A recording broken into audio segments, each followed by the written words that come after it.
بسم الله الرحمن الرحيم. اللهم صل وسلم وبارك على سيدنا محمد افضل الخلق واحسن. ازيكم يا حبايبي؟ عاملين ايه؟ يا رب دايما تكونوا بخير. صباح الفل، صباح الورد، صباح الياسمين. احنا النهارده الساعه الصبح كده، الساعه 8 الصبح، جايبه الفول ده من امبارح، وقلت ايه اقوم الصبح ايه اعمله افطر، إيه نفطر بيه. جايبه ربع كيلو فول مدشوش. ايه رايكم في الجمال اللي قدامكم دوت؟ طبق بصاره يشرح القلب. تيجوا نخش على مطبخ ام عبده ونشوف عملنا الجمال ده ازاي. خرطنا بصلايه وعصرنا عليها ليمونه، انا ما لقيتش عندي خل، عصرت عليها ليمونه. دقيت فصين توم مع قرن فلفل وعملت قوطه مخلله وعصرت عليها ليمون.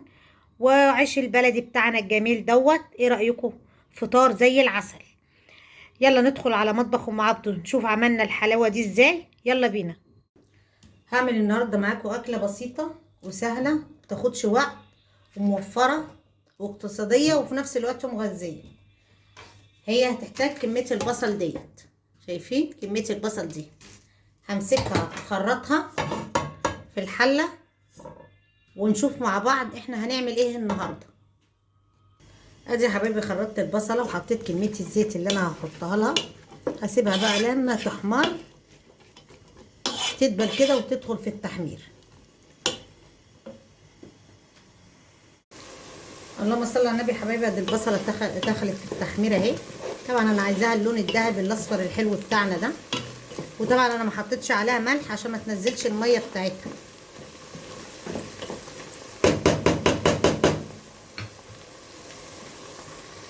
ادي يا حبايبي بصوا البصله بقى لونها عامل ازاي. ايه رايكم في اللون ده؟ كلها لون واحد، موحده، مفيش بصلايه حمراء وبصلايه سودا. شايفين اللون عامل ازاي اهي؟ شايفين؟ كلها لون واحد. انا عايزاها بالمنظر ده كده، عايزاها اللون الذهبي الفاتح الحلو ده.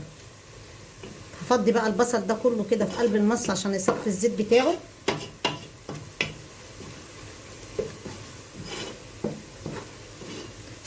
طبعا الكل بقى من كميه الزيت ده فاكر من كميه ولا ايه البصل ده، فاكر ان انا هعمل كشري. انا مش هعمل كشري.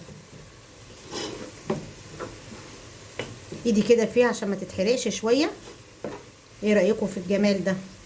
شايفين البصل عامله ازاي؟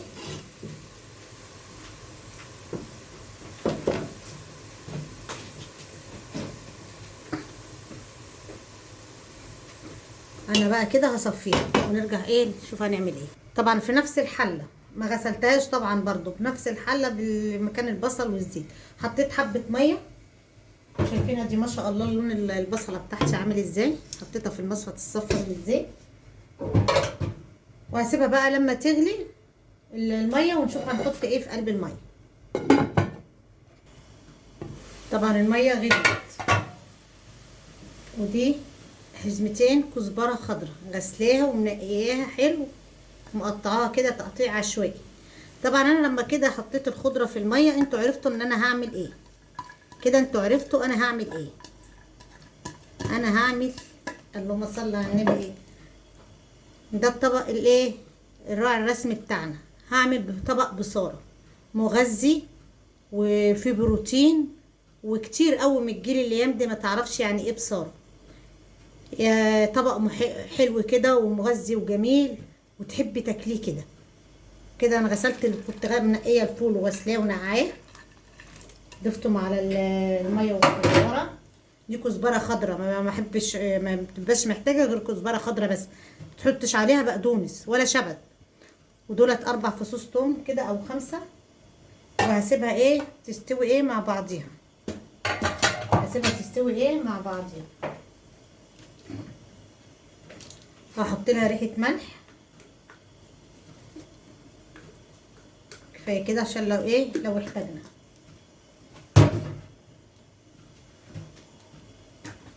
وبحب احط ريحه سكر، بتدي تسكيره كده وطعم حلو. معلقه سكر صغيره كده.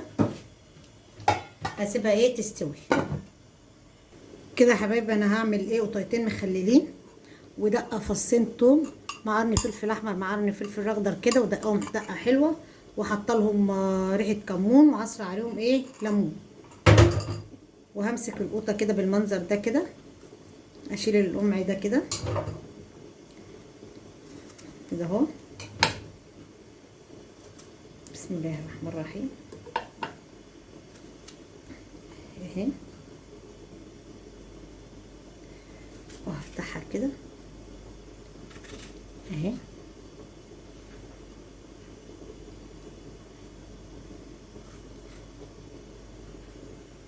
ادي يا حبايبي هخللها كده بالمنظر ده كده بين بعضها وبعضها. اقوم حاطه الفلفل مع الدقه كده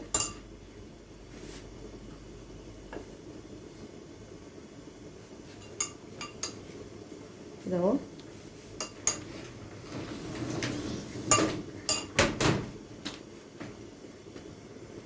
ادي يا حبايبي طبق الطماطم اهو المخلله، ايه رايكم فيها؟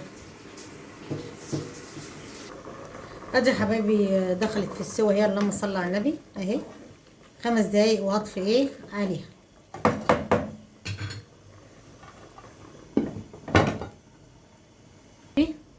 ادي يا حبايبي كده خلاص اهي. هطفي عليها بقى واسيبها لما تهدى وتستريح عشان اضربها ايه في الخلاط في كبه المتاع عندك. ادي يا حبايبي انا كده ضربتها في الخلاط، اللهم صل على النبي. شايفين عامله ازاي؟ طبعا انا حاطه لها الملح بتاعها الحدق بتاعها. هحط لها بقى الكمون،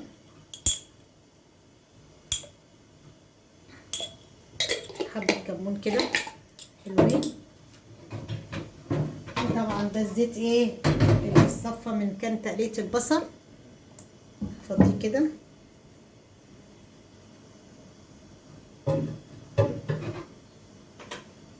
وطبعا انا هحط ايه نص كميه البصل. شايفين البصل مقرمش ازاي؟ شايفين عامل ازاي البصل؟ شايفين ولونه عامل ازاي؟ ذهبي ذهبي كده.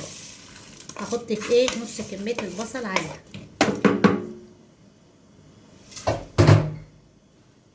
هسيبها بقى تغلي ونغرفها في ايه في الاطباق بتاعتنا. انا بحب اغرفها في الاطباق، ما بحبش ان انا اسيبها في الحله.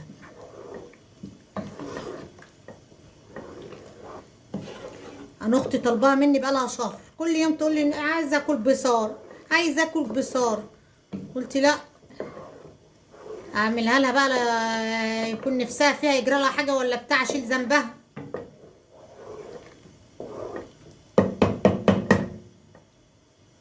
ادي يا حبايبي كده البصاره بتاعتنا خلصت. هدفع بيها بقى ونغرفها في الاطباق بتاعتنا.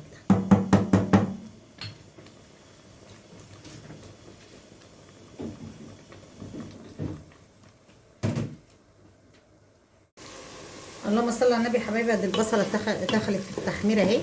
طبعا انا عايزاها اللون الذهبي الاصفر الحلو بتاعنا ده. وطبعا انا ما حطيتش عليها ملح عشان ما تنزلش الميه بتاعتها.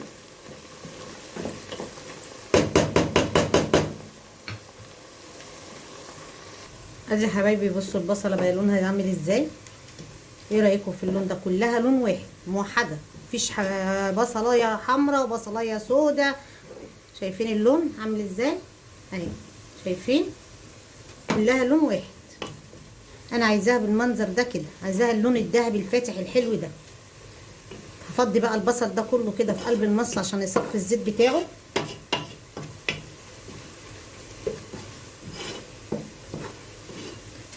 طبعا الكل بقى من كميه الزيت ده فاكر من كميه ولا ايه البصل ده فاكر ان انا هعمل كشري. انا مش هعمل كشري. ايدي كده فيها عشان ما تتحرقش شويه. ايه رايكم في الجمال ده؟ شايفين البصل عامله ازاي عامله ازاي؟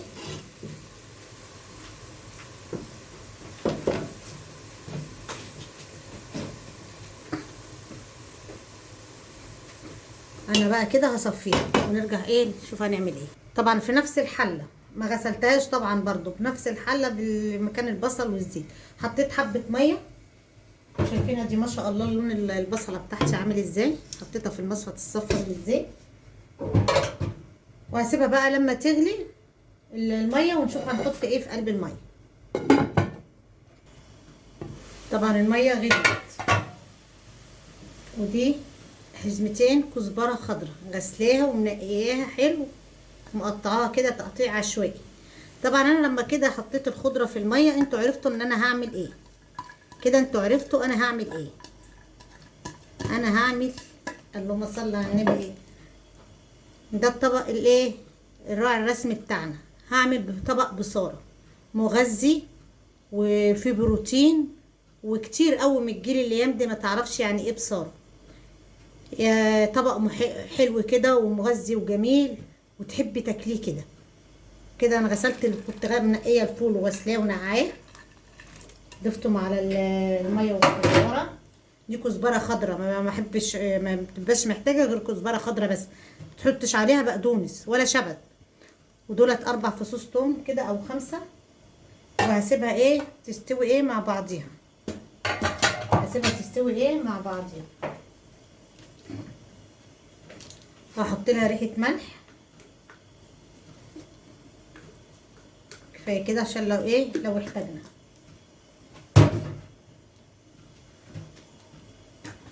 وبحب احط ريحه سكر، بتدي تسكيره كده وطعم حلو. معلقه سكر صغيره كده. هسيبها ايه تستوي كده يا حبايبي. انا هعمل ايه قطيتين مخللين، ودقه فصين توم مع قرن فلفل احمر مع قرن فلفل اخضر كده، ودقهم دقه حلوه. وحاطه لهم ريحه كمون، وعصر عليهم ايه ليمون. وهمسك القوطه كده بالمنظر ده كده، اشيل القمع ده كده كده اهو. بسم الله الرحمن الرحيم اهي. وهفتحها كده اهي.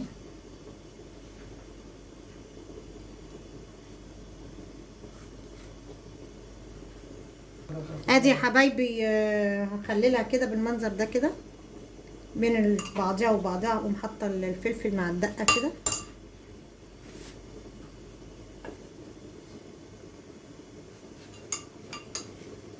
كده اهو.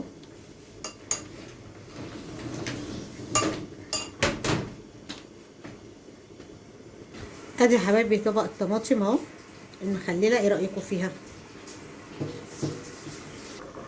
ادي يا حبايبي دخلت في السوا هي، اللهم صل على النبي اهي. 5 دقايق وهطفي ايه عليها.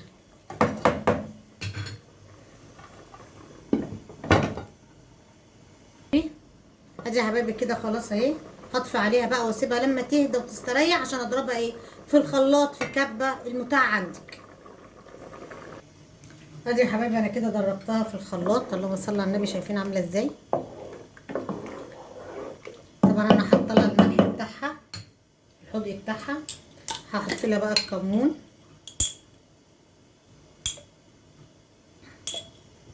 حبه كمون كده حلوين.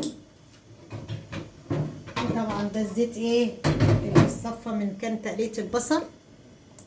هفضيه كده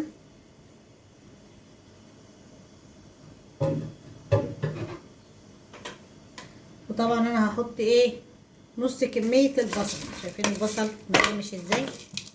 شايفين عامل ازاي البصل؟ شايفين ولونه عامل ازاي؟ ذهبي ذهبي كده. هحط في ايه نص كميه البصل عليها.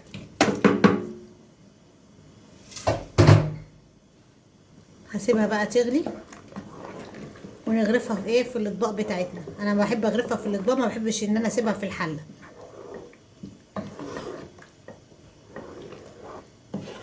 انا اختي طالباها مني بقالها شهر، كل يوم تقول لي عايزه اكل بصار، عايزه اكل بصار. قلت لا، اعملها لها بقى لا يكون نفسها فيها يجرى لها حاجه ولا بتاع، اشيل ذنبها.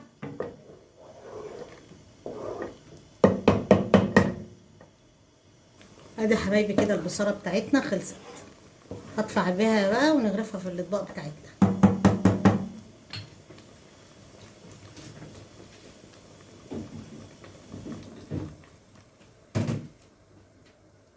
ايه رايكم يا حبايبي؟ ادي فطارنا خلص. انا عاملاه دلوقتي على الفطار.